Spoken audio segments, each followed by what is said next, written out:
Well, going forward, the Pac-12 needs to keep Washington around, but that might not be very easy. Locked On Pac-12, your daily podcast on the Pac-12 Conference. It's the Locked On Podcast Network, your team every day.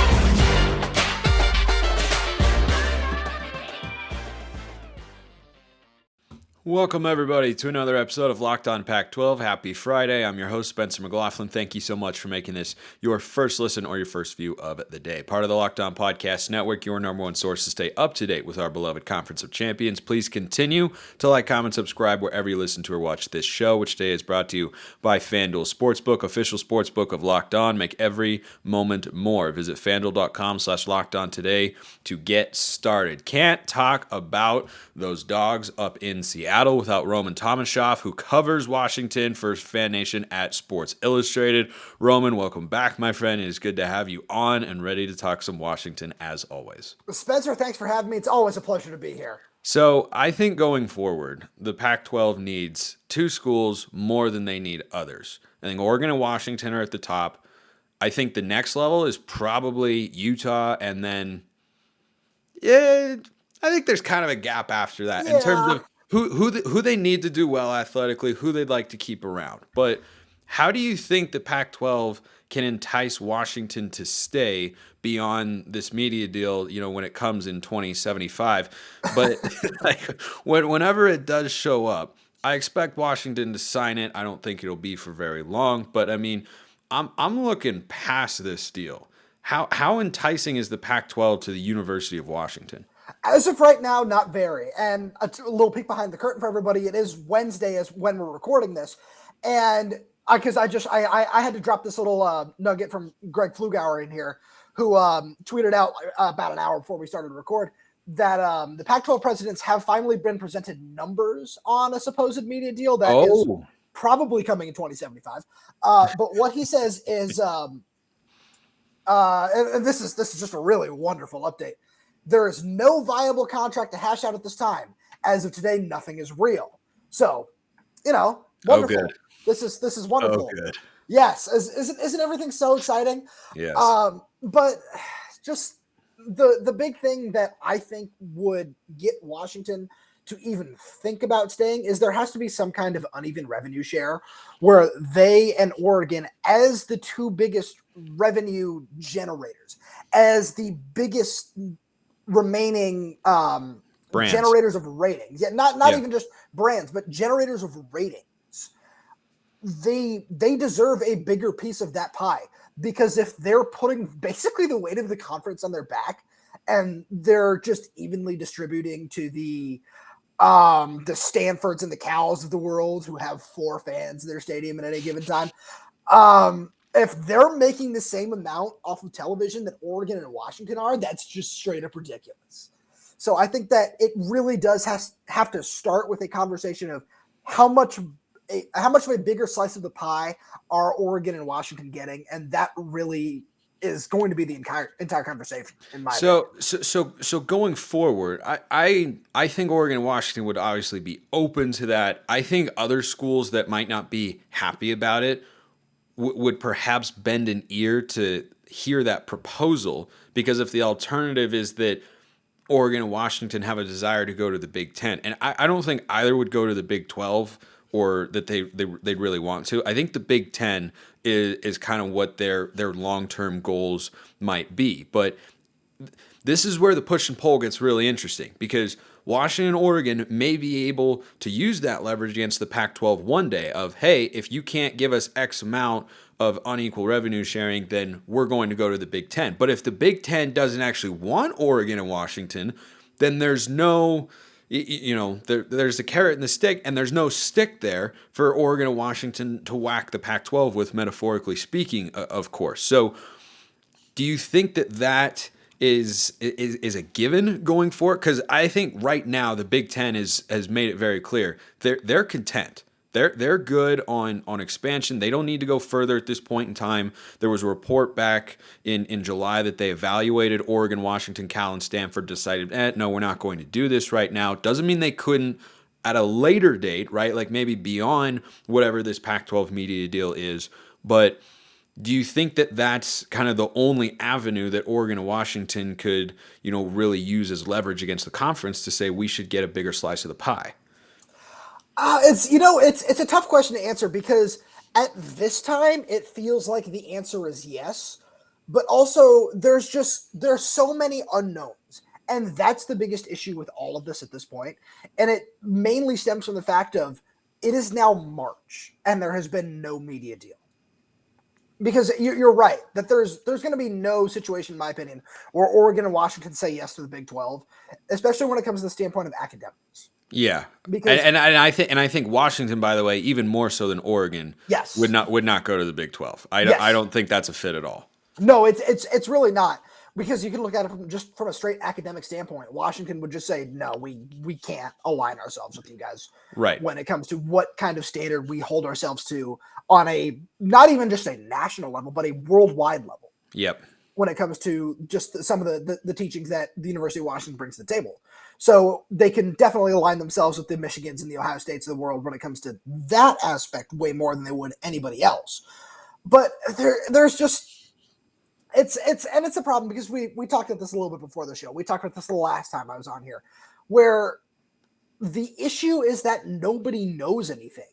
And I'm sure, and it kind of feels like a situation where Washington and Oregon hold a lot of the cards when it comes down to it, because when there's nobody saying anything and Washington and Oregon can say, yeah, we were evaluated by the Big Ten. And I've heard some rumors that now that former director Kevin Warren is off to a position with the Chicago Bears. Yeah, no, he's not the Big Ten commissioner anymore. And I think he wanted to kind of go for the kill, but the Big Ten presidents, as I understand it, were the ones who shut him down and said, no, we're good with 16. Correct. They just didn't want to expand the revenue sharing any further. Right. And one thing that I've heard, I can't place a ton of legitimacy behind it, just because who knows what's going on at this point, is that Washington and Oregon were willing to take a smaller share of the pie when it comes to the revenue sharing for a couple of years just to get their foot in the door and just say, hey, we're here. We're willing to do this. I think they would. I absolutely agree. I think they would as well, because when you look at what their options are at the end of the day, and this is by no means a slight to these schools that I'm about to mention in this light. When you look at the San Diego states, the Fresno states, the Boise states of the world, UNLV really would probably be the four that come to mind off the top of my head.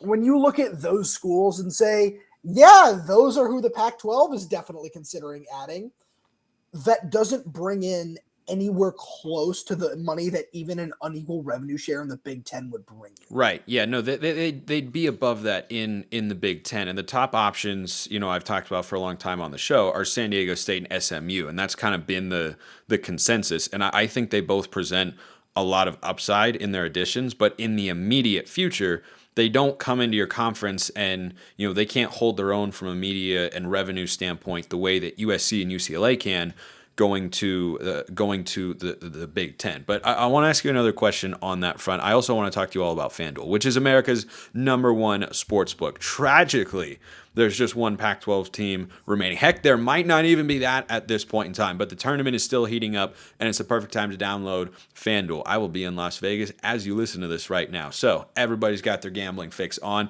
You can get everything you want on FanDuel, from moneyline to point scorers and threes drained. Plus, FanDuel even lets you combine your bets for a chance at a bigger payout with a same-game parlay. So don't miss the chance to get your no-sweat first bet up to $1,000 in bonus bets when you go to FanDuel.com/lockedon. That's FanDuel.com/lockedon to learn more. Make every moment more with FanDuel, an official sports betting partner of the NBA. Gotta say, you nailed that transition right there. That was seamless. Lots of practice. Far too much practice, some people would say. But you do something every day, you can get semi-respectable at it. But so, last thing I want to ask you on this realignment front is, do you feel like Washington can achieve its goals from an athletic standpoint in the Pac-12? Let's say what I feel like is going to happen comes to pass. Pac-12 has a media deal. It's 5 or 6 years. Oregon and Washington sign it. It's obviously not going to be financially as lucrative as probably even the ACC. Maybe they get to the Big 12 number, but won't be in the Big 10 SEC category. Where do you think Washington sits in terms of wanting to obtain their goals on the football field or the basketball court? The basketball court, I know we'll get into a couple minutes. That's a Yeah. whole different discussion what's going on the football field. When it comes to the football field, I honestly think that they can still achieve their goals. And honestly, in the short term, being as short-sighted as it can be here, it seems like it might generate an easier path where there's going to be an automatic bid for whoever wins the Pac-12 when the college football playoff eventually expands to 12 teams. Which is, by the way, I think a huge factor, though I'm not a fan of college football playoff expansion, it might be a factor in helping keep Oregon and Washington wanting to be in the Pac-12 more than they otherwise would be. Because if you've got an automatic berth there, that's big for two programs that are both trying to win a national championship. Absolutely. And let's say at the end of the day, you look at, let's just call it a 1-loss Washington team and a 2-loss Oregon team. And one of those losses comes to Washington for Oregon, the other one comes to Utah. That's still a very respectable program. And that's still something where there's a possibility where the chances aren't going to be great, just like what we see with every year with the Pac-12 now. The chances aren't going to be necessarily ever in your favor, but there's still that opportunity to make the playoff at the end of the day with 12 teams there. So and as long as you've got a seat at the table, you have a chance to win it. Yeah, and I think that's kind of the space the Pac-12 is in now. I think that's where they're going to be going forward is, look, you might need a break or two. You might need, a key player to unfortunately go down on the other side, or you need a wacky play in the game. Like, you might need that sort of stuff, but that's just where the Pac-12 is at. It's where they've been for a while. I mean, as a conference, we've played in in the last 20 years, what is that, 4 national championship games? They only played in 4, right? I don't remember every year for USC, who's now leaving and whatnot. So like that's just kind of where they're at, and I don't think the calculus changes that much. Like, yeah, the financial gap is going to widen, but for Oregon and Washington, I think you're still going to have everything you need financially to create a high level athletics program. Like, I don't think that's an issue. Maybe a coach will get poached here and there if they can offer more, but Oregon was ready to offer Mario Cristobal in the neighborhood of $8 million a year. That would be like top 10, and that's what I think Mario was making 8.5 down at Miami. That's like top 10 coaching salaries in the country. Washington is paying Ryan Grubb $2 million a year. He's like the highest paid assistant in the conference, one of the highest in the country. So I'm not that concerned about it the way other people are. I think you could see the effects in other sports perhaps, because if you don't have as much money in your department, then you don't have as much to give to the non-revenue sports or secondary sports and such. But overall, I still feel like the calculus is going to stay the same. And the Pac-12's been in a financial deficit for a long time, and it's widening, sure, but it's not as if it's a new problem. No, absolutely. You're 100% right on that, where you have to play with the cards that you're dealt, right? And in this situation where they already know what kind of hand they're going to be getting, you're right. It's going to be helpful. And that's one thing where with I'm going to choose my words, especially with an Oregon fan right here, the booster that Oregon has and the boosters that Washington can have backing them. Right. That if something needs to get done, I think that it can get done. It's a matter of desire at that point. Exactly. Like how bad do you want it? Exactly. And I think with what both teams showed, especially on the Washington side, on the football field last year, where, as we know, is basically where most of the revenue comes from. Yep. Especially when we'll get into the Mike Hopkins discussion, where Kalen DeBoer showed, hey, yeah, I just took this team that was 4-8 a year ago, and I brought them to the brink of the college football playoff. A couple bounces here, a couple bounces there, especially at Arizona State. This is a whole different discussion. Literally a bounce off a helmet. Yeah, seriously. Literally. So they've proven that they can get to that point. And if it's just, hey, this is what we need, and we know with the experience of both programs that their NIL deals that they're giving out are excellent. They're top tier. So in this new age, this new world going forward of college football, where NIL is going to be a factor no matter what, they can still compete. So I think that, yes, that, when we really just take a step back and look at it, there are going to be downsides of staying with the Pac-12 or Pac-10 or whatever it really is going to end up being at this point, for longer than a few seasons, where there will be a sense of irrelevance unless they are probably undefeated when you really just look at it, because which could happen. Oh, you're absolutely right. Especially if you remove USC and UCLA, I think the prospect of a Utah, an Oregon, a Washington going undefeated, I think that increase, and maybe that's what the Pac-12 would need to, get into the top 4, right, and have a bye in the future 12-team college football playoff. But I think that you make that more likely when you take out 2 of those teams, and that could be the standard. But I think that could be a benefit too. No, you're absolutely right. And there are ways to look at it from the positive side. There are ways to look at it from the negative side, right? But just really what I think is going to end up being the biggest factor for everything here is just that continued success, and that continued, just as I know we discussed a little bit about just Washington's coaching staff off air before we got on here. If they can continue to do what they're doing, I think that everything is going to work itself out in the end.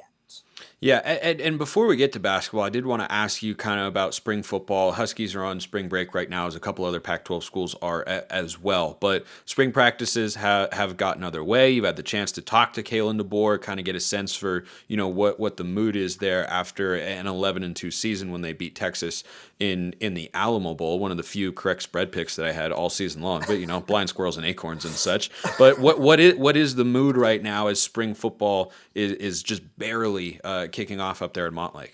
Vibes are high, man. That's what I'll say. The vibes are high. Some of the transfers that have already come in look real good. The only one that we haven't gotten to get a real good look at yet is Mississippi State running back Dylan Johnson, who just with the way he's enrolled, he won't be coming in till this spring quarter, which starts next week, I believe. So he will be practicing with the team next week. But the vibes are real high.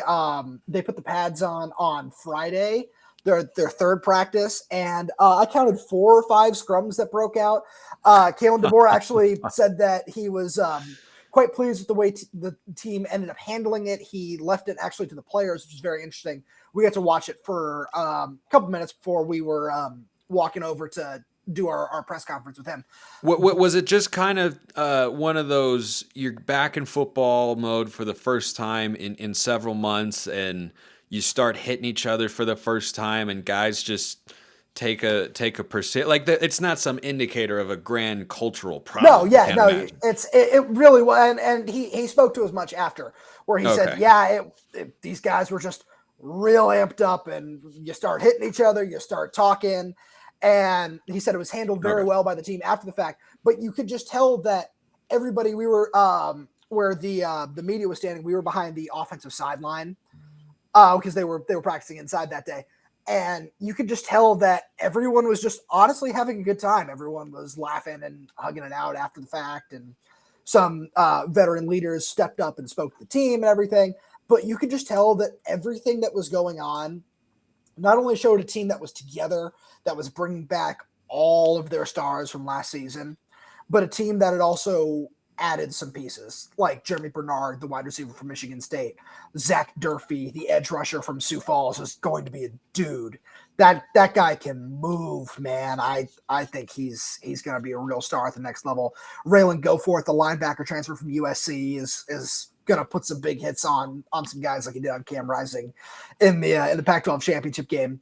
So, and then the other one that I can just think of off the top of my head that he only practiced with the team fully for one day, and that was Jabbar Muhammad, the corner transfer from Oklahoma State, because he was dealing with a minor injury. But once he got back up there, you could see that he's a really fluid mover.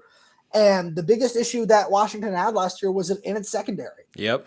Where they really looked like Swiss cheese, to be blunt. Honestly. They struggled. I felt like they struggled in tackling more than they struggled in coverage. Like, coverage was not always perfect, but tackling was was the thing that stood out to me. Yeah, the tackling, especially in the Oregon game, was by far the biggest issue. But they also just gave up there were just too many open receivers. Yeah. And just bat a couple more of those balls down. Honestly, the tackling, when it's not happening on every play, I feel like that's something that can figure itself out. They're getting back a full season of Edefon Ilofosio, the linebacker who only played in a couple games last year due to injury. Gotcha. So there's a lot to be excited about on both sides of the ball. And if the coaching, especially on the defensive side, can just make a few minor scheme changes, or maybe they've just got more guys now that actually fit what they want to do defensively. Staying healthy would help as well. Staying healthy would absolutely help as well. Yeah. And one guy, or actually two guys, because you can't talk about one without talking about the other, that I really want to point out that I think are going to make a big jump forward this season are the Parker twins out of Michigan, Armon and Javon. Armon missed the year with an ACL, missed his true freshman season. Javon ended up, I believe he ended up burning his red shirt, played in a couple too many games, but those kids, man, they flew under the radar. They were a great late signing by Director of Player Personnel Courtney Morgan, who obviously came over from Michigan. But those guys, man, they're going to wreak some havoc this year.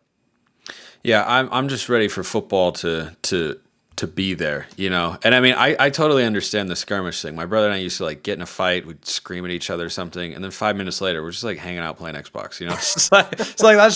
That's just kind of how it goes sometimes. We're gonna wrap with some basketball talk, just like how Built Bars are wrapped in 100% real chocolate. Yeah, that was even better than the last one. Wow. The Built March Madness bracket is here. We know you've got a favorite bar or puff. Mine's the mint brownie. I voted for that to go all the way, and you should go fill out your bracket now. When you do, you can be one of 50 lucky Locked On listeners to get a free box of Built. Not only that, but one Locked On fan will win a 12-month subscription to Built to have Built's best bars or puffs delivered monthly straight to your door. Nice and easy. You don't even have to leave your house or apartment. Run to BuiltMarchMadness.com right now to vote for your favorite bar or puff and pick up a box while you're there. You can vote every day in March, so hop in and support your pick. All right, Roman, I've been talking about Pac-12 basketball this week and the issues that it has and ways it can improve. And I have mentioned Mike Hopkins because he is being brought back for the final year of his contract in what is largely seen and very clearly is a make it or break it year. But, he did win an NCAA tournament game 4 years ago. I think they were, a 9 seed against Utah State, right? And got to the second round, lost to the 1 seed there. So it's not as if he hasn't had that sort of success before. But ever since then, it's been trending in that direction, kind of like Pac-12 basketball as a whole, frankly. So what do you make of the Hopkins situation and just kind of big picture for Washington basketball? Like, what do you expect them to be? Because they've never been, a consistent Sweet 16, Final Four team. But do you think they're capable at any point in time in making that jump? Because again, like football, finances should not be an issue here. So you're right. And so that's a multi-layered question. The first thing I want to start with is one thing that Husky fans have pointed out for a while now, ever since the sort of demise, for a better word, for lack of a better term, of Hopkins has begun, is Hopkins' success came with Lorenzo Romar recruited players. And he was an elite recruiter. Yes, he was. And Hopkins showed that he can get dudes in the building. He went out and got Jaden McDaniels. He got Isaiah Stewart. He was able to get Quade Green, transfer from Kentucky, who's a 5-star. Wesley Yates. Was Matisse Thybulle a Hopkins recruit? Yeah, no. Sorry, he was a Romar recruit. Yeah, he was a Romar recruit, and his last 2 years were his junior and senior season which were both under Hop. Okay, got you. So, and then we talk about Wesley Yates, who's going to be a kid that's coming in this coming season. Definitely not a Hopkins recruit. That was all Quincy Pondexter, because 2 of them are cousins, I believe. But another super, super talented player, top 30, I believe, in the nation, according to 247. So talent is not the problem. The problem is the coaching. And the thing that is frustrating, the thing that has been pointed out time and time and time again, is, and something that I wrote about yesterday for Sports Social. Check it out, si.com/college/Washington. There's my drop for the day. They're not as smooth as your transition, but no, I got to get one in there. So the issue is his offense is so stale. Like I just got back from playing pickup basketball this morning. We move the ball on offense. As me, like a guy in his mid-20s now, I play with a bunch of dudes like in their 30s and 40s. We move the ball more consistently. We move more without the ball than anybody on the Washington offense. And it's so frustrating to watch because I am not even speaking from the perspective of a fan, speaking the perspective of somebody who covers the team. What are you going to accomplish? Yeah. Like one guy that can be referenced is Jamal Bay. Jamal Bay came to Washington as a Hopkins recruit, as a top 100 recruit, right? Super talented player, was supposed to be able to shoot the lights out. He played on the team for 5 years and didn't break 1,000 points. He regressed every single season. He never improved. There was never any aspect of his game that he improved. He was always a good defender. That was nice. But as an offensive player, he never got better. And it was really tough to watch because you could see why he was a highly recruited player. You could see why he was ranked as high as he was, but it just never came together. And the only thing you can fault when you're in a program for 5 years is the coaching. Like, look at some guys that have moved on from the program. Let's look at Marcus Tajonas, who's now at Long Beach State. How about Raekwon Battle at Montana State? He was going to be the other one that I mentioned. Yeah, I've called a couple of Raekwon Battle's games because I worked for Southern Utah University, and they've played Montana State each of the last couple of years. And Battle was the best player on the floor. It wasn't particularly close, of course, jumping from the Power 5 to mid-major ranks. But, like, I watched him, I'm like, why is that not a 15-point-a-game scorer at the Power 5 level? I mean, right. He's an 18 to 20-point-a-game guy at a good mid-major conference or a decent mid-major conference in the Big Sky. But, like, you watch him play and you're like, he's long, he's athletic, he can really shoot, he hits contested shots. I'm like, man, what was I missing there? Like, what am I missing? No, it's exactly that. You've just hit the nail on the head of everything that Husky basketball watchers, which there aren't many of anymore, which is its own issue. But anyone who watches and enjoys the team has been saying for years now, it's, why is it not clicking?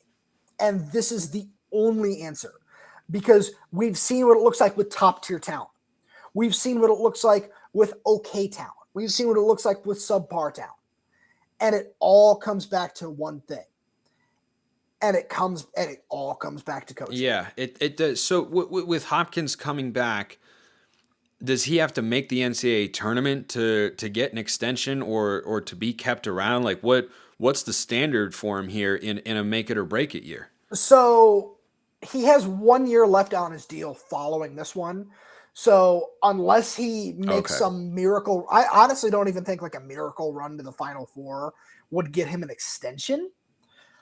But it would get him the second year on the contract. It would get him that final year. You're absolutely right. But makes sense. I think that outside of that, or like making the tournament seems to be the bare minimum. Yeah, you gotta do that, right? Because it would be 4 straight years missing the tournament when the tournament's actually been held.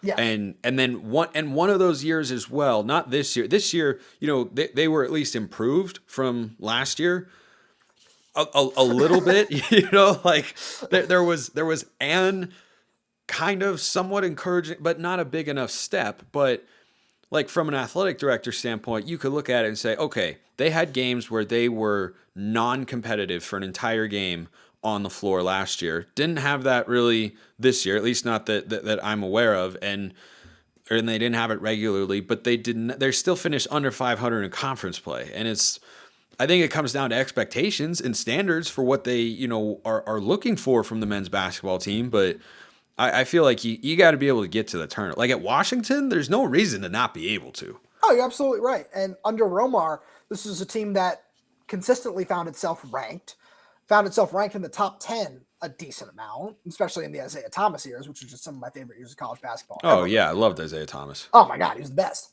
And especially, as a Celtics fan, oh man, you're at hog heaven. And that's when I was living out there too. But that's a whole different discussion. Yeah, my own podcast on that. But no, seriously, because I want to circle back a little bit to the point of what he needs to show this year.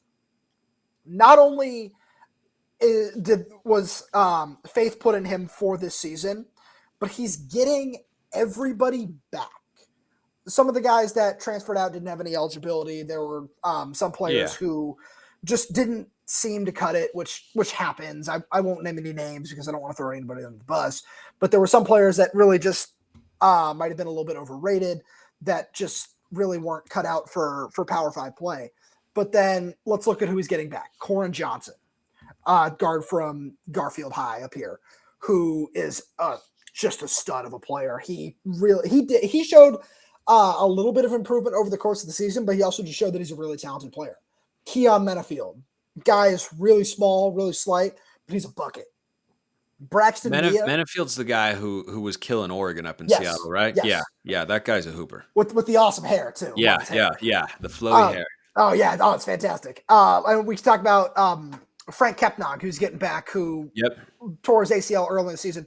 Super talented player, as you know, as an Oregon guy. High energy, great backup center, low end starter. Oh, absolutely. And they found themselves a real center in Braxton Mia. Yeah. Braxton Mia has been the only example of coaching, and because at Fresno State, he was a guy who averaged 3 points and 2 rebounds. Comes to Washington, ends up being thrust into a much bigger role after the Kepnog injury. But man, did he actually improve over the course of the season. And it was fantastic to watch. And it was just, and I asked myself every time I saw it, why don't we see this everywhere? Why don't we see this anywhere? Right. Anywhere. And now the only outstanding player who is still left out there where he might return, he might go to the draft, is Keon Brooks, the Kentucky transfer.